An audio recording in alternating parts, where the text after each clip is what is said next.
Andrew Dice Clay returns to Coney Island with an attitude and an appetite. He's a great customer, but a lousy employee. Comedian Andrew Dice Clay's favorite restaurant in Brooklyn is still Michael's, the very same Marine Park eatery that fired him on his first day as a busboy. He could hardly blame them.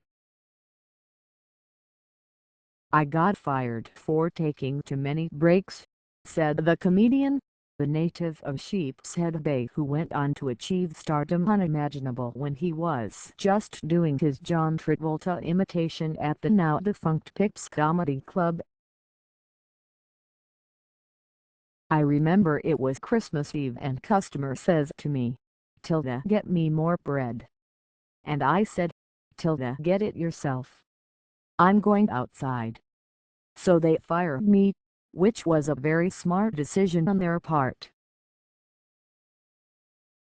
I was 16 years old, but I've always had a problem with a-holes. Food and workplace dysfunction played crucial roles in the conversion of young Andrew Clay Silverstein into Andrew Dice Clay, a guy who could neither hold a job nor be all that concerned about it. "I once worked at Baskin-Robbins in Kings Plaza Mall near where Clay grew up," said Clay, who's back in Brooklyn show hits Coney Island. "I'll never forget one time this obese guy walks and tried to cut in front of the line. And he's yelling at me, 'Tilda, I want a chocolate malted. I want a chocolate malted. Not a Tilda shake, mind you, but a Tilda malted.' So I say, 'Tilda, all right, you want a chocolate malted. I'll give you a chocolate malted.'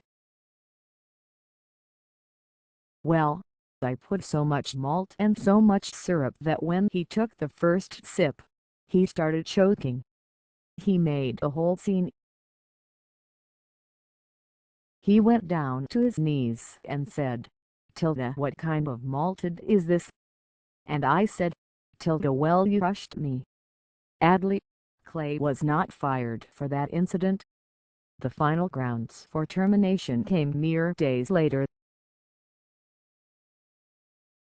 They had the rule at this Baskin-Robbins that at the end of the night, if you wanted some ice cream, you could take some, Clay said. "So I took one of those full vats of vanilla and just brought it home with me for my family. Even my mother was like, 'Tilda, what else wrong with you? Where are we going to put this?' The next day, the manager said, 'Tilda, why did you take a full vat of vanilla ice cream?' And I said, 'Tilda, because you said we could.'" His next words were, "Tilda, I have to fire you." I was 18 then. Dice's workplace failings were not limited to food establishments. He also worked at the original Stanley Kaplan Tutoring Center on Kings Highway. Clay's job was to hand out tapes for law and medical students who were cramming for various tests. "If they weren't nice, I'd get angry," Clay recalled.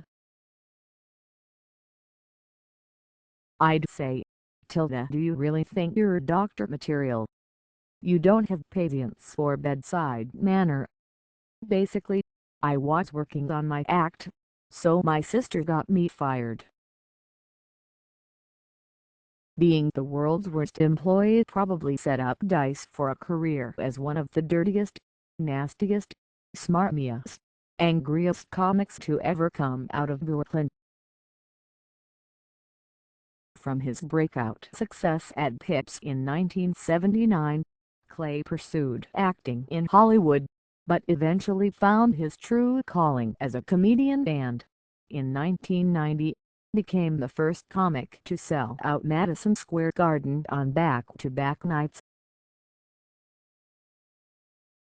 He also became a lightning rod for critics who saw his sexually supercharged material as puerile or, worse, misogynistic. He was, in fact, banned from MTV from 1989 to 2011 because he recited pornographic nursery rhymes. Example: "Rock-a-bye baby on the treetop / your mother's a whore, I ain't your pop" during the Video Music Awards. He rode out the bad times by raising 2 kids and marrying and divorcing 3 times, and recently had a mini-hit with the semi-autobiographical series, Dice, on Showtime. On the eve of his Coney Island show, the Undisputed King chatted with the Daily News about all his favorite restaurants from the days before, during and after the peak of his stardom. Michael S. "It's not just that the food is fantastic," Clay said of the restaurant that fired him on his first day. "The whole vibe of the restaurant is perfect. You are in the perfect Italian restaurant, not a family place, but a date place. I always order the chicken or veal parm. That's a good choice." Michael's takes a thick veal chop bone in and flattens it before preparing it in the traditional Parmigiana style. The Michael's Veal Smash Job, one of the best dishes in America. To this day, Clay remembers his biggest night at Michael's not the night he was fired, but about 12 years later when his career finally took off in 1989. "I took everyone to Michael's for a big New Year's Eve dinner, about a dozen people," he said. "Everyone ordered whatever they wanted. I didn't care. This was the Christmas when I spent $38,000 on gifts for my family. Compact disc players, stereos, big speakers, jewelry, the fur coat for my wife. I spent $800 just on cologne for people. I was loaded, so I just gave it away. Everybody got something. I went berserk." Even in the leaner years, Clay still went back to Michael's. "It's funny because they remembered me as the busboy they fired," he said. "They certainly didn't know that a busboy would end up ruling comedy. But I'm sure they knew I wasn't a good busboy." Owner Fred Capcase remembers Clay to this day. "I think my father made me fire him that night," said Capcase, whose restaurant has been in business for 52 years. "Because if Andy says we fired him gently, then it must have been me, because my father would have kicked his ass." Capcase said he and Dice have been friends since way before he got famous. He had an apartment on Nostrand Avenue, right across the street, and I'd come out of the restaurant whenever he was waiting for the bus to get to the subway for auditions," Capcase said. "This was way before Pips." "Did he tell you about his socks?" No." "Oh, then I don't know anything about it," Capcase said. Michael's, 2929 Avenue or at Nostrand Avenue, area code 718-998-7851, McLeod, Brooklyn. "Lenny and John's Pizza, to me, it's just the best pizza in Brooklyn," Clay said. "I'll stop there late at night whenever I get a chance. It's always hot, always fresh. I don't even know why I love it so much," Clay added. "It's a standard Brooklyn slice, a big slice with lots and lots of cheese. I don't even like cheese, but I love that slice." Clay said his hatred of cheese waved for chicken parm and pizza isn't only a dietary concern, but his particularly odd form of feminism. "Cheese is the destruction of women," he said.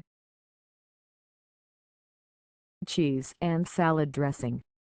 You take a girl out on a date and she says, 'Tilda, I am not a big eater. I'll just have a salad. And then the salad is covered in cheese and dressing, and then a few years later, his legs are dented up like they've been hit with a sledgehammer. Where do you think that came from? The cheese. Which, of course, reminds Dice of a woman. There is nothing greater to look at than a woman with a great shape, he said. My wife, technically ex-wife, Valerie, has that hourglass figure and I want to keep adult content deleted. And you know what? She does not eat too much cheese. Clay said he last stopped by after the concert at the theater at Westbury last year and was mobbed by fans, or at least a few fans and copes who happened to be there at 2:30 in the morning. I also got Italian ices, Clay said. It's a summer thing. I mix lemon and chocolate. It's the best mixed together. Mike Wolf, a delivery man for the pizzeria, was there that night. I didn't talk to him because I was, working, but I knew something was up from the big limo out front, Wolf said. There was quite a commotion. Owner Joe Lockside wasn't there, but he's seen Clay plenty of times. He never forgot us and he always comes back, Lockside said. He's a very nice person. I have a pizza box with his autograph on it. Lenny and John's Pizza, 2036 Flatbush Avenue between Flatlands and Avenue P, area code 71825299710 Leon John Spitza.